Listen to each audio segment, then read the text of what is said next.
What's going on, everybody? Welcome to the Run Pure Sports Swing for the Fences show. Happy Monday. Joined by my two boys, very, very knowledgeable baseball people, DC, JT. JT's internet, the whole internet went down in his area about 15 minutes ago. He's a trooper, so he's still hanging in there with us. He's got a little hot spot. We hope we can keep a JT the whole show. We have an early lock time on DraftKings, 6:10 Eastern. So we're going to get out here in plenty of time so you guys can build lineups. Head over to Run Pure Sports, check out the playbook, the core plays, and all of that as well. But JT, I'm going to go to you first. It was DC on Friday that we had to lose. You guys stepped up a little bit. Today, I'm hoping we don't lose you. Maybe we do. We're all helping each other out. How you doing today, JT? Yeah, I was good until 10 minutes ago. So we're going to try. I'm going to get frozen and stuff. I don't know if somebody cut a cord here. There's a group across the street building a pool, which is a good time of year to do that. But we'll see. Got the hot spot. It's been working so far, so good. We'll try and keep it going.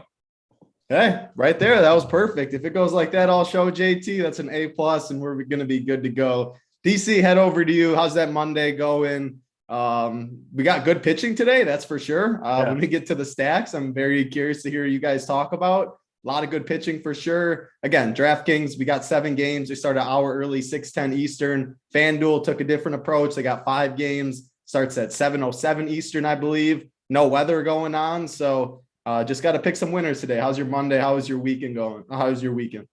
Things are good. The computer / internet gods are conspiring against me and JT. They don't want us to do a show together. I was looking forward to it last Friday. I had computer issues. Now it's JT with the rogue neighbor. How dare he build a pool during baseball season? Just unforgivable sin right there. We have good news though. Elon Musk buys Twitter. I'll be free to troll away, I think, on Twitter. I hope so. I'm happy about that. Good slate, like you mentioned, 7 games. The key thing that you mentioned, that early lock on DraftKings an hour earlier, right? So we're going to try to get out of here a little bit early to finish up lineups, do cores, all that good stuff.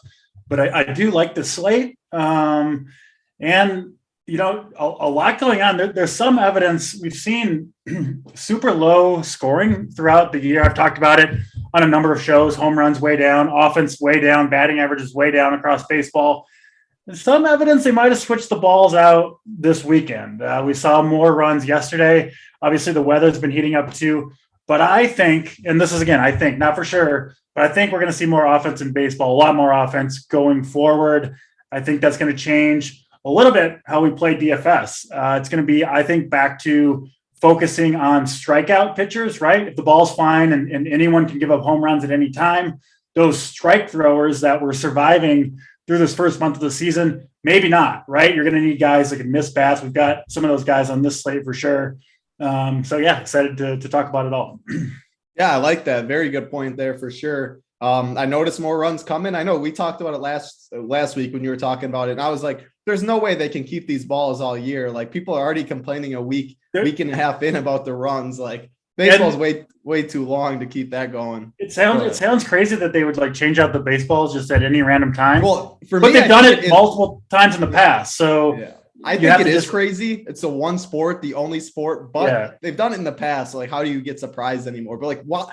I don't know. I don't know how that could possibly be a thing and go all like, I don't know. We won't talk about it too long, but it's not even clear that they like know what they're doing necessarily. Like there's just like little tiny micro changes in the manufacturing of baseballs that leads to big macro changes across the league. And it's possible like the other batch of balls ran out and then they get in the new ones and the game changes, which seems ridiculous, but I think there's a good chance that it's actually true. I'm hoping it's true. I prefer higher scoring baseball games myself. I think it makes DFS more fun. JT flexing the baseball. They're showing us the grip with his legendary 83 mile per hour heater that he claims he can throw. I never saw it at the RPS party, but he at least says he still has it. Grip a slider for me, JT. How do you throw that nasty slider of yours? It's like this. You come up like you're throwing a fastball and you whip your hand straight down like you're chopping on a board or whatever, and that'll do it. It'll slide right to the right there. It'll be nice. And what I'm pointing out here is this is a ball from spring training, Arizona, and the seams. I don't have one of the balls from a couple of years ago that I have, but the seams are much higher on this ball. The balls from a couple of years ago, The seams were much more almost had a consistency with the level of the ball. Here, man, I would love to throw curveballs and sliders with this ball because it's going to break. It's going to have more movement to it. And that's what they were using in spring training. So you see this, you see humidors in every park. Again, that as it heats up is going to cause some more in places like Boston and probably in places like New York and down here in Atlanta. And in some places, it's going to cause a little bit less offense. So the effect that it's had in Arizona and in Denver since they put that in. So really interesting stuff, DC. I'll be interested to see, because I was looking, I didn't see a ton of offense tonight when I was looking at this slate. So hopefully they did switch out the balls and maybe some of these guys will give up the ball will fly another 20 feet and we can have some scoring.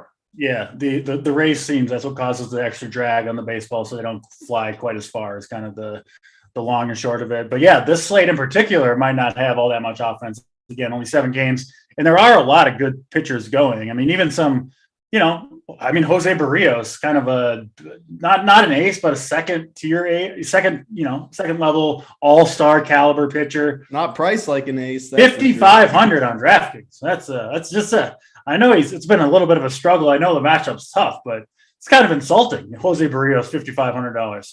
Yeah, it's going to be a fun slate for sure. Yeah, it is insulting until you look at his underlying numbers. We'll talk about that when we get to him. And then the last thing, DC, next time we get together, I guarantee you, I will put a bruise on that hand. We'll see about that. You're on. I like that for sure. I'm on JT's side. I'm not doubting anything that JT's saying, that's for sure. But I like that for sure. JT, you're still pitching at this age. That's impressive. Hitting that slot, throwing that slider. Hey, that's what ruined that AARP card on the way. It's all good. It's all next time we meet up, we're heading to the ball field, and DC will take some cuts against some JT heaters. That'll be a good time. I will not volunteer to be catcher. I'll be out there. I'll shake the balls if there's that one top. But like Big T's built like a catcher. He can get back there. I can promise you, there's no way Big T's going back there either. We'll have a backstop. We'll figure something out. But that's enough of that. We got 7 games on DraftKings, 5 on FanDuel. Great pitching slate, like we said. 1 hour early lock time on DraftKings. So we'll get out here in time. It won't be the last time we say that. Again, we're going to go pitchers. Then we're going to touch on stacks. Then we're going to go position by position. You guys are going to get the likes for us. We're going to hit the plays of the day. We're going to get out of here. We just got NBA playoffs as always too. So lots of content, lots of money up top today, and hope to see some RPS members up top. So hit that like button for us, please. Hit that subscribe button. We're going to dive into pitching right now. DC talked about it. We all talked about it, how good pitching is. Right away, I'm going to go to you first, DC. I'm going to go Walker Buehler, 8.8, obviously a really big name. 8.8 all the way up to Corbin Burnes. So Burnes, Shane Bieber, Max Scherzer, Walker Buehler on a 7-game slate. You can't really draw it up too much better than that for the pitching options. So Corbin Burnes and Scherzer will be the most popular. Yeah. I'm curious to hear what your thoughts are. Ownership's going to be there. You weren't very high on Bieber last start, so I'm not expecting you to go back there. But talk about these top 4 pitchers. Very good real-life pitchers, obviously. Yeah, I'll start with Bieber, who I'll fade again. I faded him last start. That didn't work out. He delivered a gem. There were other good pitchers on that day, so it really didn't end up hurting too much. But it's obvious, from these few starts that Bieber can pitch at the new version that he is. He's got good enough command, good enough breaking balls to survive at a lower velocity. But it's also clear that, his fastball has been his, kind of kryptonite over the years, and now it's down 3 miles per hour from where it was during that Cy Young season. He's going to have good games, of course, but on this particular slate, he's the guy of this 4 that I do have some concerns about going forward. I think he's got maybe the toughest matchup of the 4. So Bieber's going to be a fade for me. I'll throw that right out there. Don't think he's a horrible play, but I do have him behind these other guys. I have Corbin Burnes number 1. I think it's close between Burnes and Scherzer. But Burnes obviously coming off that Cy Young season. I see really nothing right now to put him anywhere below what he was last year, which was the best pitcher in baseball. I still think he is right there I have Carlos Rodon up there kind of with Corbin Burnes right now.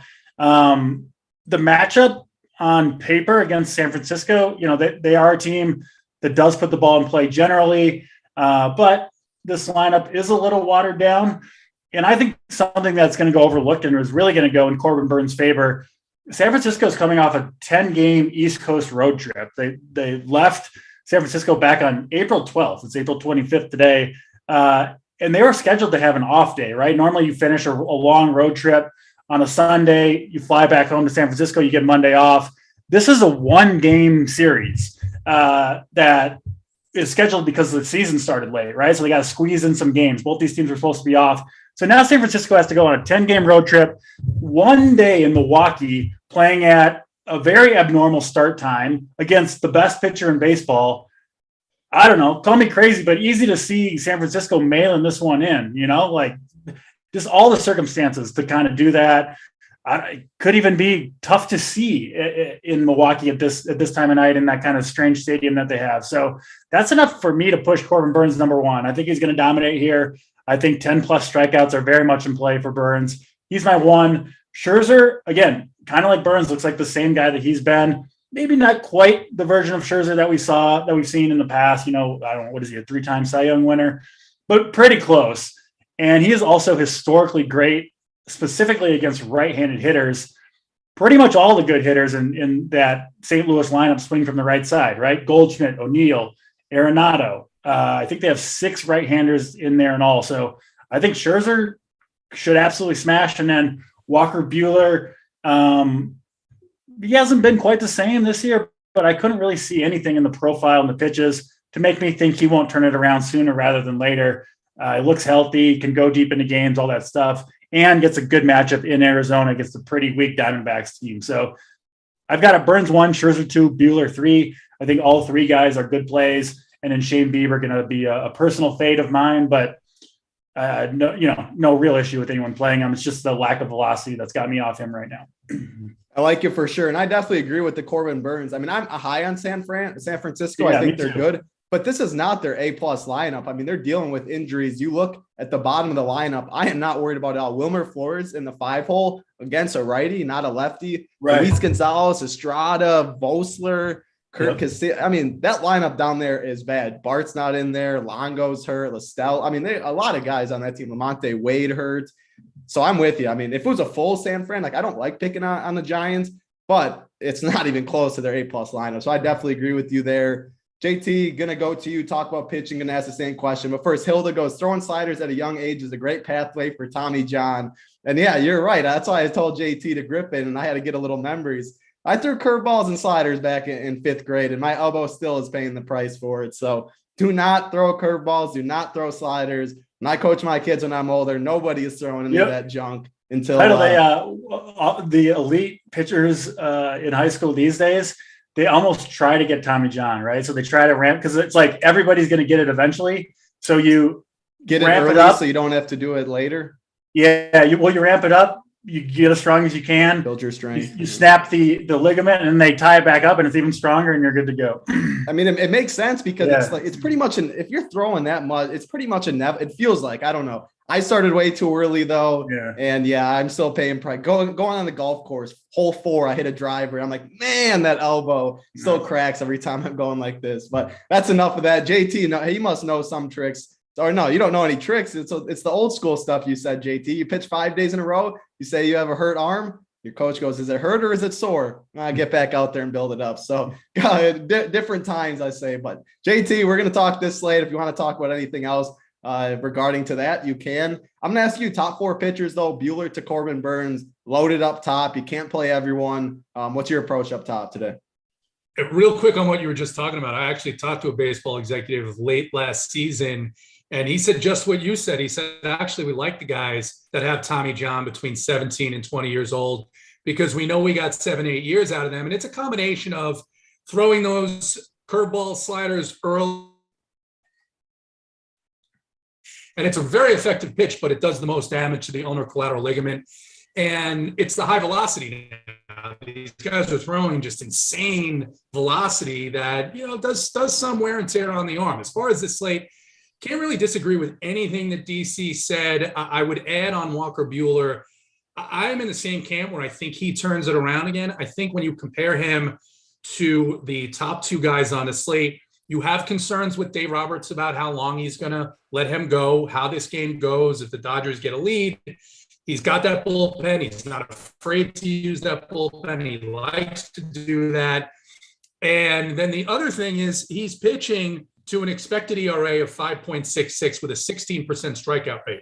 Some of that may have to do with the competition that he's played against, although he did start the season against Colorado. So he's just not in shape yet. I just think that's the deal with him. I agree on Bieber. Bieber's underlying numbers outside of velocity look great, but they're doing something crazy too. They go from a series in New York City, and instead of going back to Cleveland or going and play in Boston or somewhere else in the middle of the country, they go all the way out to Los Angeles to play this series against the Angels. So it's interesting to consider that as well. It's not going to affect Bieber all that much, I'm sure. But I think this Angels team has enough power in there to take me off of him at his price point there. And then one note on a couple of the guys who, at least earlier today, were looking like they would get some ownership. I kind of like Kyle Gibson here. He's pitching really well. He's pitching to a 2.59 expected ERA. He's got a K prop that's juiced to the over at 5.5 for his price point. I like that a lot. And Barrios, clearly, it's bizarre to see him priced at 5.5. However, he is got a 19% strikeout rate. He's pitching to a 7.70 expected ERA. And why I'm using the expected ERA, that's a StatCast metric that takes into account a lot of different factors of what should be happening. So I think I'm going to try and stay in that top range, and then with Gibson as my go-to guys tonight.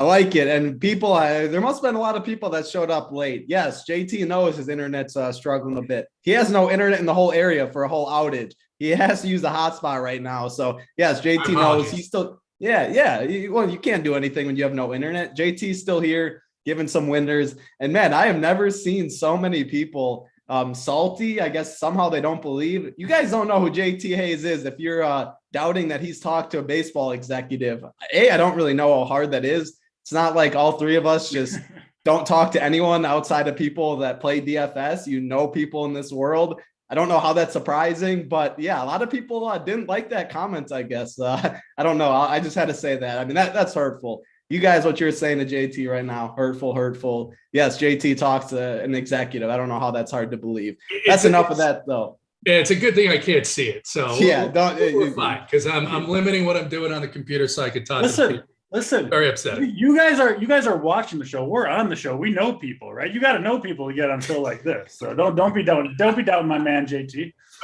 Yeah, I'm not doubting JT, but I did not necessarily what DC just said. Anyway, DC, we're gonna go all the pitchers outside the top four because I assume you won't have interest in too many of them. The big ones though, Barrios, Gibson. Then I got to bring up your boy Lorenzen too. Since you're on in the first start, his ownership I expect to be pretty low. So what do you got outside the top four pitcher? Yeah, not a ton more to add on Gibson. I think he's very much in play. 6,800, a guy that will give you close to 100 pitches, most likely. 6 right-handers. You know, he's had, including this year, just a lot of good games. He can get blown up at times too, of course. So he's never really particularly safe, but good spot for him, I think, at home here and pitching well so far. It's hard not to like him, I think, at 6,800. Barrios struggling for sure, and kind of his swing and miss game has declined after that trade from the Twins to the Blue Jays. But listen, he's been the same pitcher for like 5 or 6 years. Everything kind of looks the same with him. I know the results haven't been great. He's faced, the first opening day he sucked. Then he faced at Yankees, at Boston, was mediocre in those. But, 5,500 for a guy that's going to give you 90 to 100 pitches at home. I know it's Boston. I know he struggled, but still, I think Barrios a very strong play. And then, my guy, Michael Lorenzen, making his third start of the year, did really well for us in that opening start against Miami. Next start wasn't on him, going to Houston, right? One of the worst matchups that you can really have, a high contact team. He wasn't able to get it done there, but he did maintain kind of all the things that made me like him going into that first start. The velocity was there. They let him throw a bunch of pitches. Listen, you struggled, so they pull him after 79, but he's a full-on starter right now. And I do think Title, in our MMA show, we like to use the term, he'll fight for your money. Lorenzen will pitch for your money, I think. I think he's, again, he's kind of a super athlete. He was a former pitcher / hitter, throws hard, throws strikes. He's really pounding the zone, getting ahead of hitters. Cleveland, another team that I don't love picking on. They make a ton of contact. And so, there's some concern there. But you look at the lineup, outside of Jose Ramirez, it's hard to be too afraid of this thing, right? Like, sure, even like Stephen Kwan, who's like the highest contact or one of the highest contact guys in baseball, not in the lineup tonight, which he's not a huge threat with the bat, like home run wise, but you hate those guys for your pitchers that like get 8 or 9 pitches and then those are the worst. A 12 pitch at bat that they just keep bat. Even if it's a strikeout, you still hate that. And then a ground out, right? Because it's not going to be a strikeout with Stephen Kwan. Even a strikeout though is annoying when it comes to that. That's a lot of pitches for one. So I actually don't think this matchup is quite as bad. People might look at the overall numbers for Cleveland hitting on the season. They faced a lot of weak pitching. Like I mentioned, Kwan not in the lineup. I mean, look at the back four. Owen Miller, who I know has been good, but Andres Jimenez, Austin Hedges, Richard Palacio, who I've never even heard of. Like Franmil Reyes K's a lot. Straw has no pot. There's just not that much here to be afraid of. So I like Lorenzen's chances. I'm seeing really low ownership on him. I think especially compared to Barrios and Gibson, right? He's sandwiched right between those guys.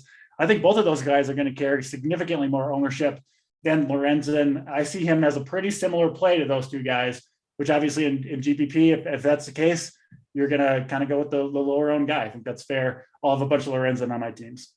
Yeah, I like it. I expect ownership to definitely be down as well. So JT, I'm going to go to you. I want your top 3 pitchers, but I also want you to talk or touch on Dane Dunning quick. Richie Smalls in chat asked about him. So brief thoughts on him, and then give me your top 3 pitchers in order. You can go 4 if you want.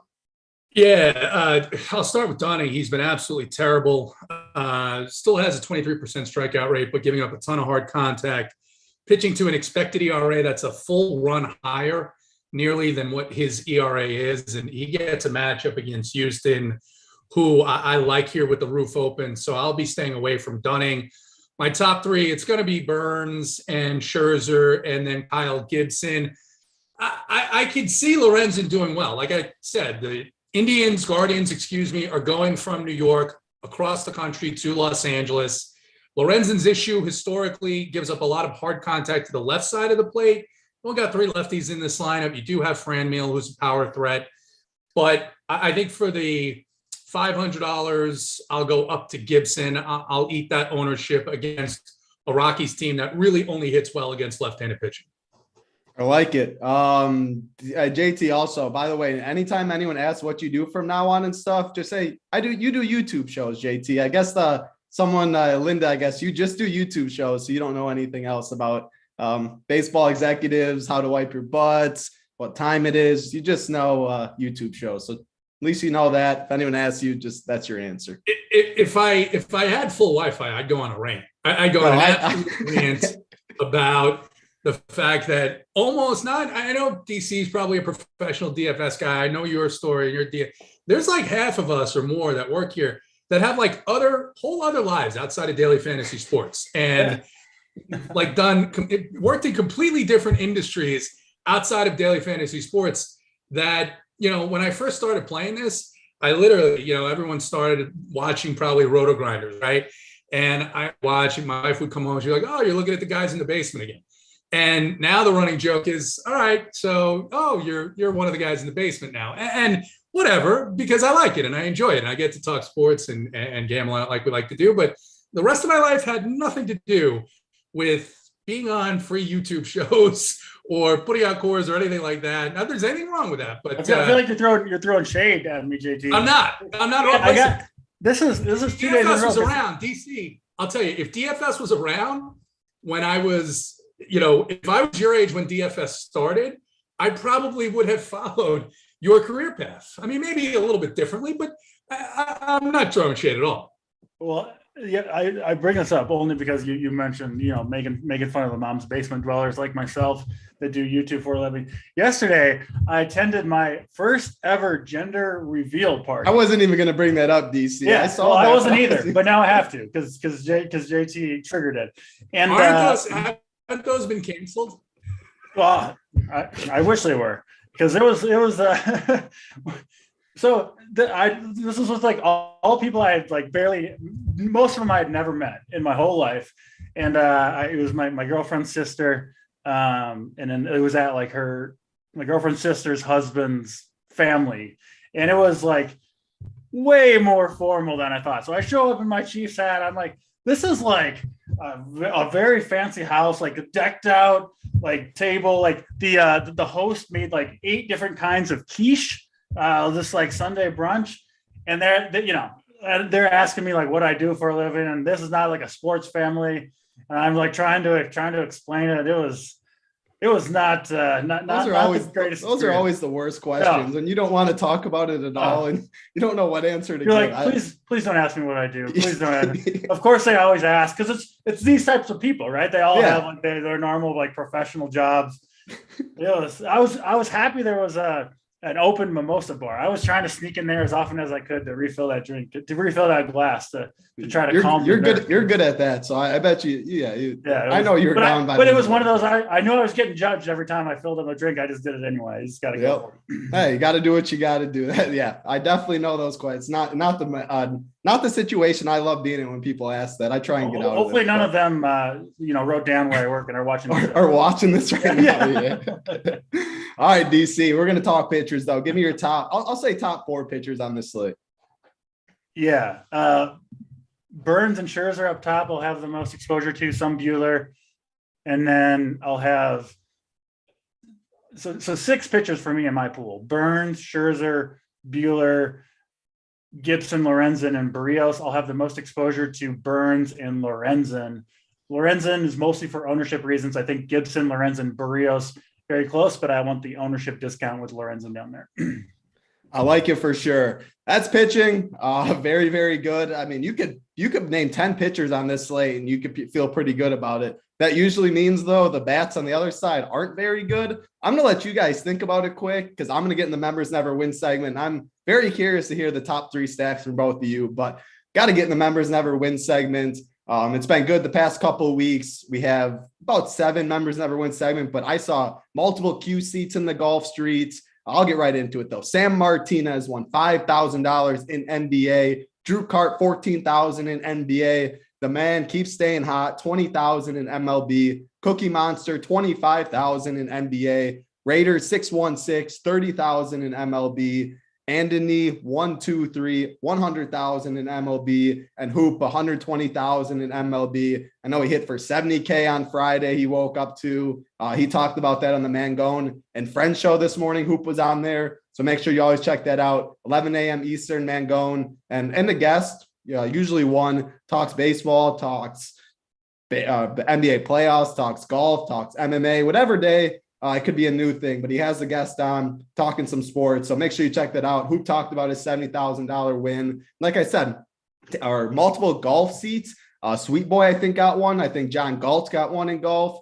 Tambo took $20,000. He took 3rd place. He was sitting up top for a long time. Shout out to you, Tambo. I was sweating in the background a little bit, checking in, but very good day. We got golf on Thursday, MMA on Saturday, NASCAR as always. So if you're not a member, head over to Run Pure Sports, check it out. RPS Heater 25 gets you 25% off your first month. Hit that like button, hit that subscribe. 470 watching, 180 likes. I'll take it easy. I'm going to say 260 for the plays of the day. We're going to get stacks. We're going to go position by position. Should easily get that with how many people watching. So we appreciate you tuning in. JT, I'm going to go to you first. I need your top 3 stacks of the day. Yeah, I mean, for me, Houston's up top. I know they're going to carry some ownership, but Dane Dunning's been so bad. The Rangers bullpen can be attacked there as well. I do like Philadelphia here against Freeland a little bit. Freeland's underlying metrics not as some of the results that he has experienced so far, but that Colorado bullpen is certainly one that can be taken advantage of. It also got wrecked over the weekend, gave up 13, 14 runs on Saturday. And then the third, I do, even though I think he's, way underpriced for the Jose Barrios that we remember, I'm going to go with some of these Red Sox here. Rafael Devers, the lefties in particular, but Xander Bogaerts, 67% hard hit rate over the last 7 days, including a 58% hard hit rate in the split. So those are three teams that I think I'm going to be heavy on. And then I will take some shots. Against Bieber with some of the Angels' power. Yep, I like that for sure. I was looking at Boston as well. If Barrios is going to get some ownership at that price tag, I thought it was a pretty good leverage from a good offense. The other one I'll say for myself is the Phillies. I think Freeland is not very good at all, and it's not a great hitting slate. So those are the two that I will mention. DC, your top three stacks on the slate. Yeah, I'm going to go actually Dodgers number one. I do like Merrill Kelly as a pitcher. He's made some improvements. I've played him at times this year. He's been good. But this Dodgers lineup just obviously absolutely loaded. This Dodgers team total has been climbing all day up to 5.3 now. I think they're going to do some damage against Kelly's. They're my number one. The Phillies, number two. I'm just not a believer in Freeland.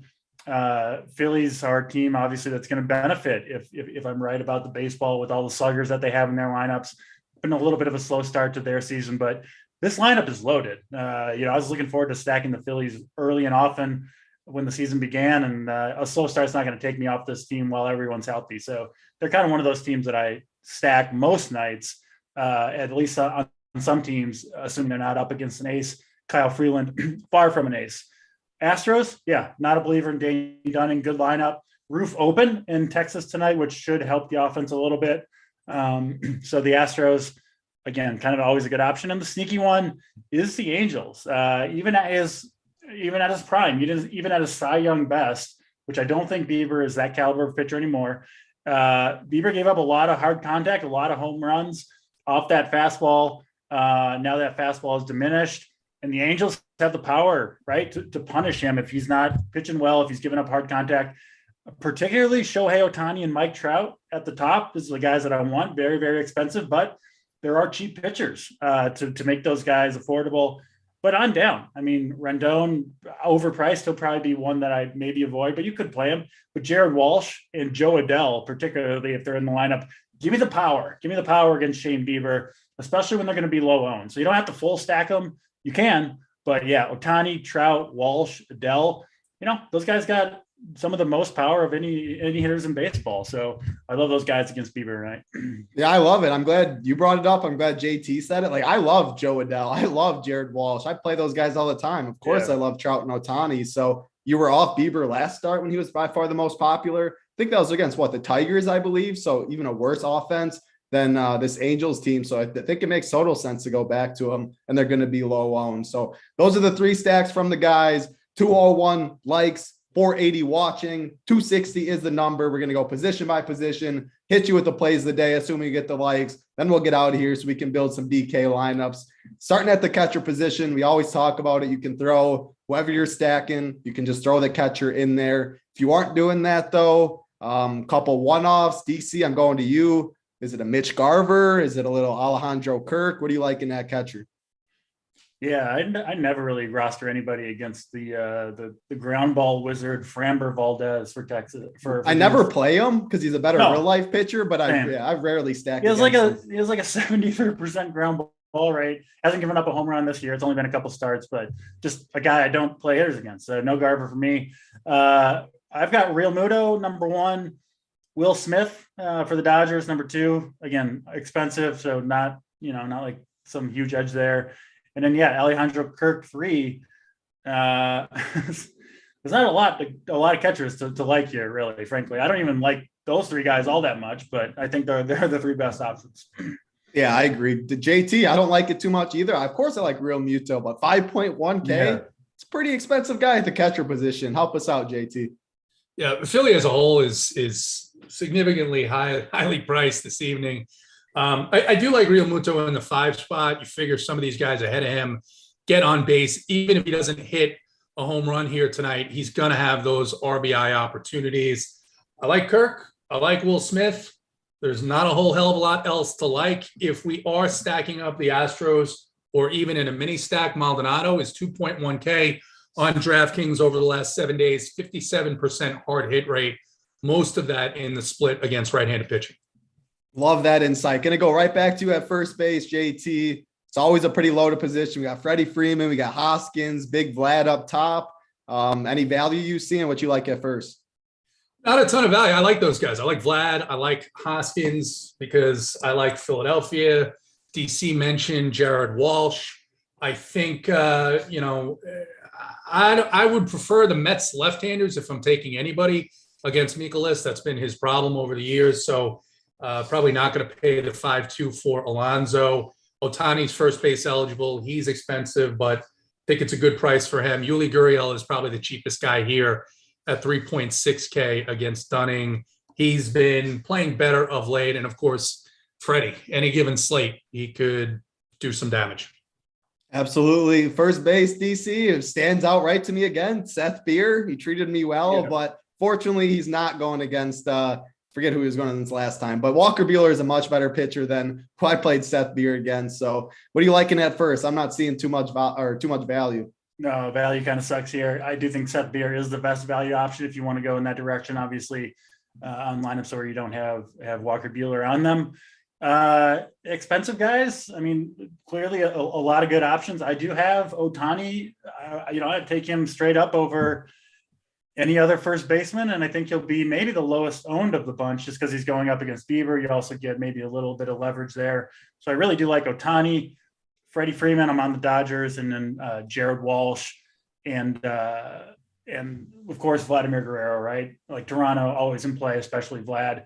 Eovaldi, good pitcher, but he can do it against anybody. We saw him, he had 3 home runs against Garrett Cole. So, so Ohtani, Freeman, Vlad, Walsh. I do like Phillies, but Hoskins will mostly be on Philly stacks, and then I think Beer is the best value. Yeah, I wasn't looking at chat. JT, I guess we got Jason Castro in the lineup instead of Maldonado. He's in the 8th hole. He's 2.3K on DraftKings. If you're stacking Houston, I feel like you're still going to play him if you're going to play Maldonado. What are your thoughts on that, quick? He's fine. I just like the recent metrics on Maldonado, which is why I brought it up. I hadn't seen that lineup update. So if I probably am only going with him if I'm including him in my stack, though. I don't view him as a particularly intriguing one-off on any slate. Yeah, makes sense. We must have got it. Yeah, I didn't see it, but chat's always on top of it. So Castro, no Maldonado. Appreciate that, chat. 210 watching, 50 more likes for the plays of the day. Uncle T also said he has the playbook posted. Title Run Pure Sports. Check that out. I assume the cash chart's up. Core plays are going to be up as well. Lock in less than an hour. So going to hammer out these positions. You guys are going to get the likes for us, talk plays of the day, and we're going to get out of here and build some winners. Second base, someone in chat said, pay up at pitcher, catcher, and second base are punts. I'm looking at it. Yeah, I don't see much up top either. Maybe that's where most people do go. DC, talk to me. Gavin Lux, I hope he's in there. He's second base eligible too at 3.2K, but I'm not seeing much at second. Yeah, two of the best second base plays I see are Dodgers. Both guys have multi-position eligibility too. Max Muncy and Gavin Lux, really like them both. Obviously, Muncy the most expensive. Lux, one of the cheaper starting second basemen on the slate. He's crushing it this year. I think Lux is going to keep it going. I think this will be the breakout year for him. He'll be hitting 9th most likely. But listen, he's producing from there all season long. I think he's going to continue. So don't be afraid. And that's where I love him because it's easy to get the wraparound that's lower owned. Like if he was like 7, I would hate it worse because then you can't get like the 1-2. It's too far. You got to remember he's only hitting 9th because that's a loaded lineup. He'd be hitting, maybe 2nd in a lot of lineups in the league. So don't be afraid of his lineup position. Gene Segura leading off at 4,700 for the Phillies. I think, again, another guy that probably not going to do it alone. So I do definitely prefer him in Philly stacks, not as a one-off. 2 cheaper guys, Keston Hiura, big strikeout issues, but does still have big power, hitting 5th for the Brewers against a bullpen game for San Francisco that, I think they might mail it in a little bit here.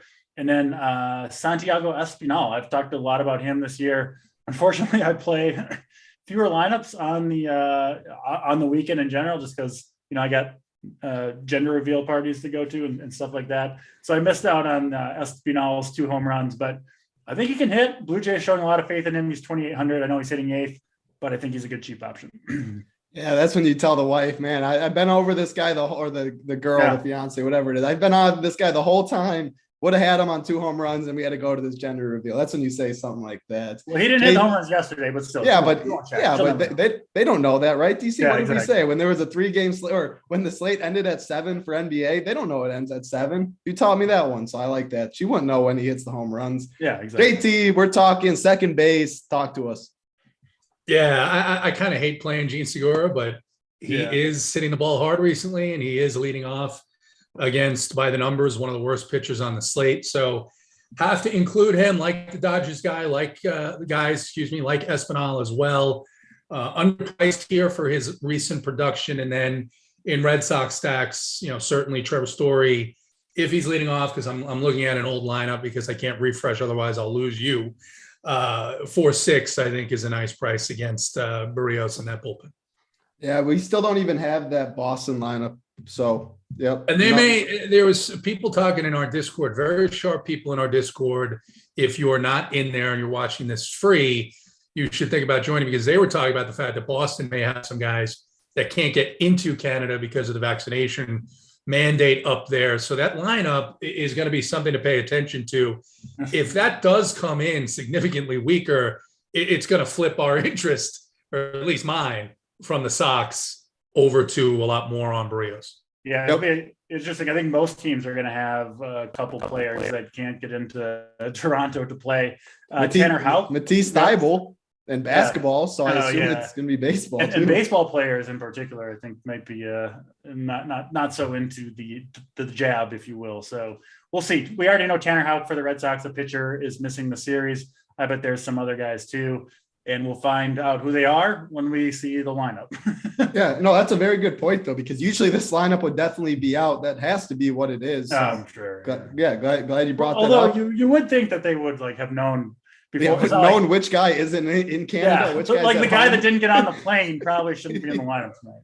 Yeah, that's also what I was thinking too, but I don't know what's going on. But it's definitely a good point, though. I feel like that would make some sense. Yeah. Man, hit that like. 40 left. I'm getting a little nervous. Well, we got third base, we got shortstop, we got outfield. 40 likes. We got 459 watching. Shouldn't be very hard. We want to give the plays of the day. And then something else came up. We just got a Sox lineup. Would you read it out? Oh, yeah. There we go. Sox just Kiki Hernandez, Verdugo, Bogarts, Devers, JD, Jackie Bradley, Dahlback, Arroyo, Plawecki. Evaldi obviously is pitching. So Hernandez, Verdugo, Bogarts, Devers, Martinez, Bradley Jr., Dahlback, Arroyo, Plawecki. I was gonna say nothing stands out too different. All right. Yep, we got that lineup. Lineups will be coming in. And then that's what I was gonna say. Let me get the name. Jeffrey said on FanDuel, it burns too much. I think the matchup is difficult. Or safe to take walk or whatever. He's not even on the main slate on FanDuel because they didn't play the first 2 games, 6:10 Eastern, San Fran and the Brewers, and then 6:45, the Rockies and Philly. So he's not even on the FanDuel main slate. Don't even have to worry about that. At least the guy did his research before asking the question. Hey, that's all right. That's what we're here for. Talking third base, JT, I'm going to go to you. I definitely love Jose Ramirez. He's probably one of my favorite. I think he is my favorite hitter to play in DFS. His power, his speed combination. Dude's just a stud. Renton has struggled against lefties. However, I don't really just want to take a one-off Jose Ramirez, I don't think. What are you seeing at third base, JT? Yeah, Rafael Devers is my favorite play at this position. He's one of my favorite plays on the slate here, significantly underpriced compared to where we saw him last year on DraftKings. 4.5K for Rafael Devers in this matchup against Jose Barrios, who hasn't gotten a left-hander out since high school, and I just think it's a great price for him. One of the surprising things that I saw today, Alec Boehm for Philly, very, very poor start to the season. 75% hard hit rate over the last 7 days. He historically has done better against lefties, so I like this matchup quite a bit for him. Bregman against Dunning. It was yesterday, he hit a home run, starting to hit the ball a little bit more here. And then Rendon, even at that price point, 50% hard hit rate over the last 7 days. I like him a little bit in this matchup, especially if I'm going to run the Angel stacks, I'll try and get that big four in there, really. Probably require going down to Gibson or lower than that, but to get Ohtani, Trout, Rendon, and Walsh, the top four, and then mix in one of the guys at the bottom for value. Yeah, I like it. We have enough cheap pitching on this slate where we can do that. And Story isn't in the lineup. When I was reading it, I was trying to think of what sounded different. The chat helped us out as usual. Trevor Story is not in there. I assume Arroyo is probably going to be playing second base. So thank you, chat. I knew something sounded wrong. Couldn't put a finger on it. Story and Vasquez. You said what? Or Vasquez? Story, Vasquez are the two guys that were different from the projected lineup. Got you. DC, third base, what you like? Not a ton more to add. Ryan McMahon, if you're not on Gibson, I think is a solid option. Matt Chapman. I do like the Blue Jays a little bit. I just think they're going to be really low owned and just have so much night to night upside. Cheap options look pretty thin. Alec Bohm, the best guy at 3,600.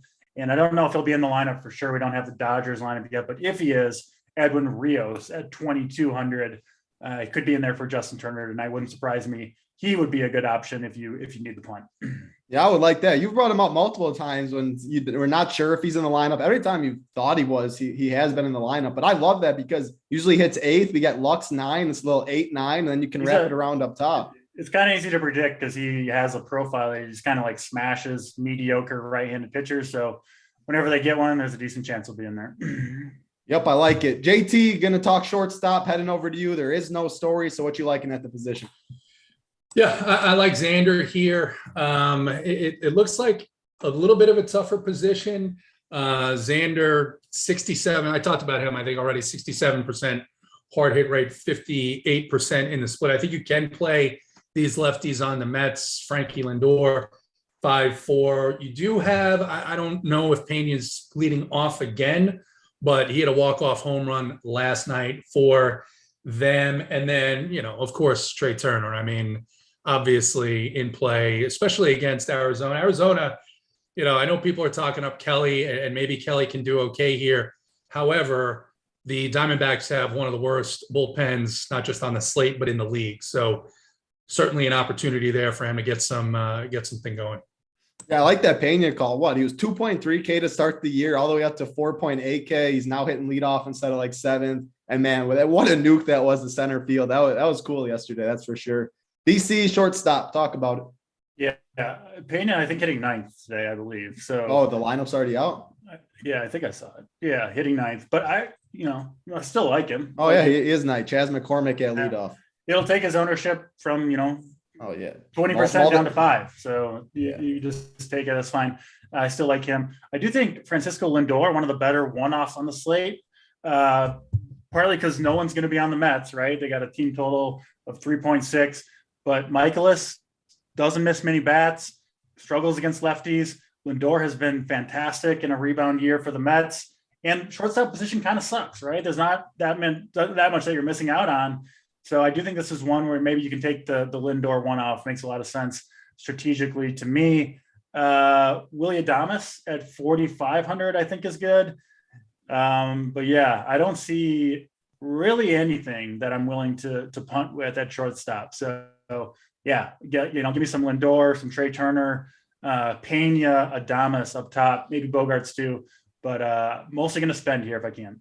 Yeah, it was looking like a spend up to me too. Willy Adames stuck out a little bit because someone was talking Brewers in the chat earlier. But yeah, because they said they liked the Brewer stack. But Sam Long, just do not expect him. He's starting for the Giants. Do not expect him to pitch 6 innings or something. He's only going to be out there for a couple. It's mainly a bullpen game. So just know what you're getting into when you are stacking that. And then I think he started on Saturday. He's an opener. He's strictly an opener for these. Yeah, what 2-3 innings you're expecting, or you're just expecting 1?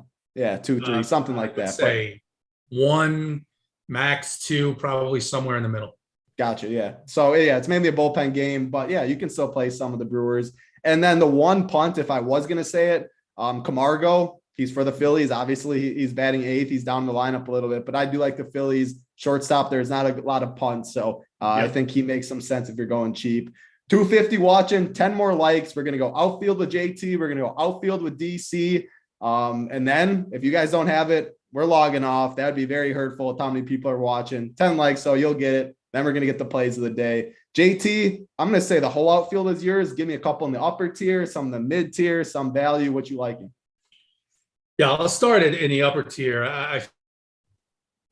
Phillies outfield, right? Harper, Castellanos. Would not be afraid to leave Harper and Schwarber out of Phillies stacks here. Both these guys hit lefties very well. And Freeland's not the type of guy that we're really concerned about in terms of that split, not a big power guy. So I like those guys quite a bit. Verdugo, 3.3K. We talked about Barrios' issues with left-handed batters. Mark Canha for the New York Mets is down at 2.3K.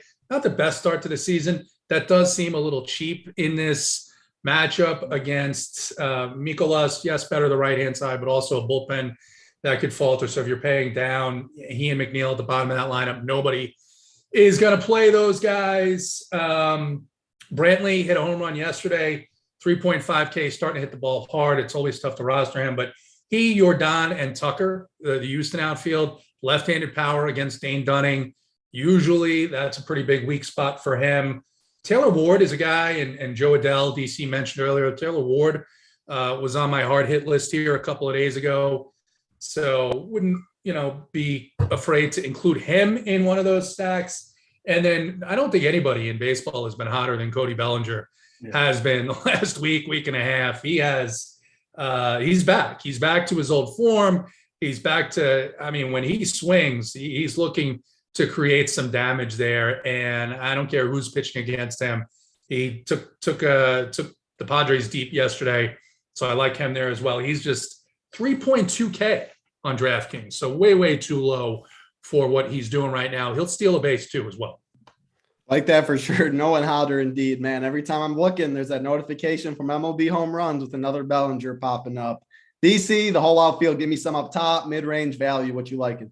Yeah, I'll start with Cody Bellinger, my highest owned hitter today across the slate. Like JT said, it appears that he is back. What is he, 3 years removed from winning an MVP?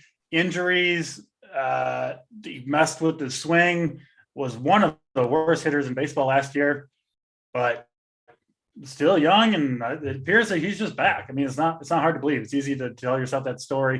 I'm going to be riding the Bellinger train. As long as it's going on the tracks and doing well and he's cheap, why not? I'm not jumping off right now. So love Bellinger and his teammate Lux both down there at 3,200. Other cheap guys, Andrew McCutchen leading off, crushes lefties still. Again, you're only going to get the probably the one at bat against Shane Long, but hey, I'll take that lead off at bat against them, and then kind of a tired Giants bullpen as well. So McCutchen, I think, is the value. Up top, my two favorites are the Angels, Trout and Ohtani. I think you'll get the ownership discount on them. I do prefer Castellanos over both Schwarber and Bryce Harper, but obviously all three of those guys in play. And then the Toronto guys are pretty cheap. Gurriel hitting cleanup for Toronto is 3,200. Raimel Tapia hitting seventh is 3,100. Pretty solid options there as well. So as always in the outfield, plenty of ways to go. Absolutely. As always in the outfield. That's all 7 games. Again, 7 on DraftKings, 5 on FanDuel. You guys absolutely smashed the plays of the day. Took a little bit, but 277. We appreciate it. If you haven't hit it, we appreciate it if you do, but you guys got the plays of the day. If you want to be a member, head over to Run Pier Sports. Check it out. RPS Heater 25 gets you 25% off. Make sure you get in the Discord too, like JT was saying. All the sports are being talked about constantly. Very, very knowledgeable members, as well as the coordinators, obviously. Very fun in there. So RPS Heater 25 gets you 25% off. Time for the plays of the day, though. Going to go with myself first for the play of the day, for the SO play of the day. I'm going to go to third base. JT brought him up a little bit. I like the Phillies, my favorite stack. Alec Boehm in the 7-hole is going to be the SO play of the day. Think he's lower owned. You can't just play the top. I like Castellanos for sure. Probably won't play the lefties as much. Alec Boehm is going to be in my Philly stack. He is the SO play of the day. JT, the Eiffel Tower play of the day, the Executives play of the day, the YouTube show play of the day. Give the people whatever name it is. You tell the people a winner.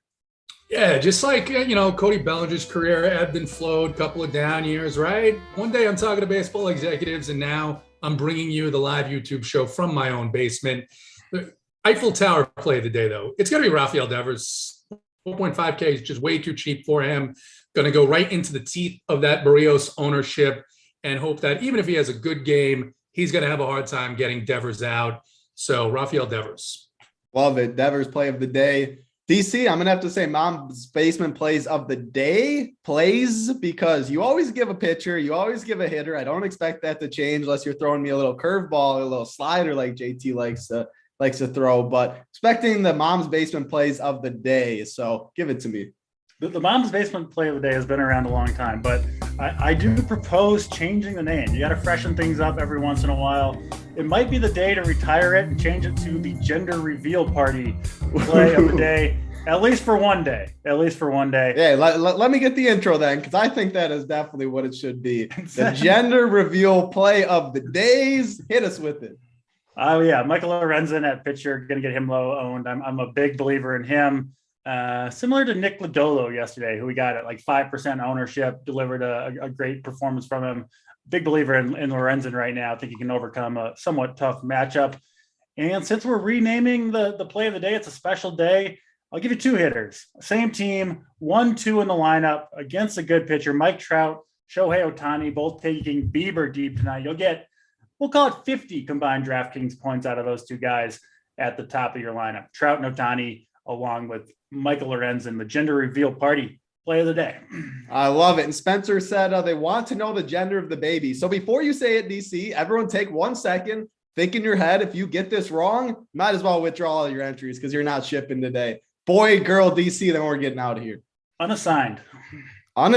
So maybe everyone should withdraw their entries, or maybe everyone can win. I don't know what that means, but appreciate all you hanging out with us. Hope you guys have had a great Monday. Never seen a better hotspot in my life than JT. He's still here. I can still see him moving.